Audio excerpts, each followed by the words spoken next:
সিম একটি শীতকালীন প্রোটিন সমৃদ্ধ সবজি। এর বীজ সবুজ সবজি হিসাবে খাওয়া হয়।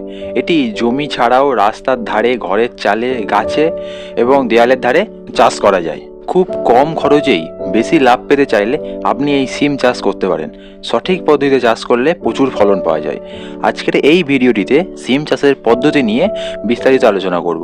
পুরো ভিডিওটা দেখতে থাকুন। তার আগে গ্যাসরুটস ফার্মিং ইউটিউব চ্যানেলে আপনাকে স্বাগত জানাই। বীজ বপনের সময় জুন থেকে সেপ্টেম্বর পর্যন্ত বীজ বপনের উপযুক্ত সময়। এখন 12 মাসেই সিম বীজ পাওয়া যাচ্ছে এবং সেইগুলো দিয়ে 12 মাসে সিম চাষ করা সম্ভব। মাটি ও জমি তৈরি।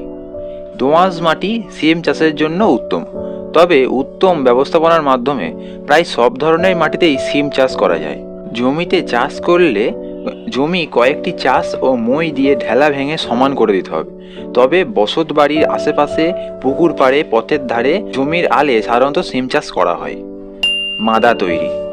জমিতে 45 সেমি করে দৈর্ঘ্য, প্রস্থ এবং উচ্চতাতে মাদা তৈরি করতে হবে। এক মাদা থেকে আর এক মাদার দূরত্ব 2.5 থেকে 3 মিটার হতে পারে। বীজ বপন।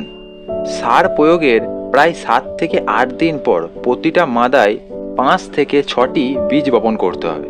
চারা গজানোর পর প্রতিটা মাদায় 2টি সুস্থ ও সবল চারা রেখে বাকিগুলো তুলে ফেলতে হবে। সিম চাষের জন্য উল্লেখযোগ্য জাতগুলো হলো দীপালি, রজনী, দশারা, পুষা প্রারম্ভিক, পুষা সেম 2, পুষা সেম 3 ইত্যাদি। এই চাষগুলো করতে পারলে প্রচুর ফলন পাওয়া যায়।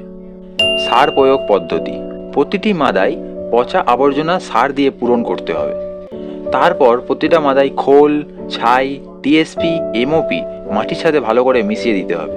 মাদাটি এমনভাবেই ভরাট করতে হবে যেন ভরাটকৃত মাদার উচ্চতা 10 সেমি হয়। সিম চাষে খুব বেশি নাইট্রোজেন সারের প্রয়োজন হয় না। পরিচর্যা। গাছ ঠিক মতো বাড়ার জন্য মাচা দিতে হবে।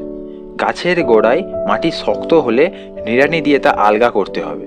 মাটিতে রসের অভাব থাকলে জল সেচ দিতে হবে। চারা বড় হতে থাকলে 15 থেকে 20 দিন পর 2 থেকে 3 কিস্তিতে 60 গ্রাম টিএসপি ও 60 গ্রাম এমওপি সার প্রয়োগ করতে হবে।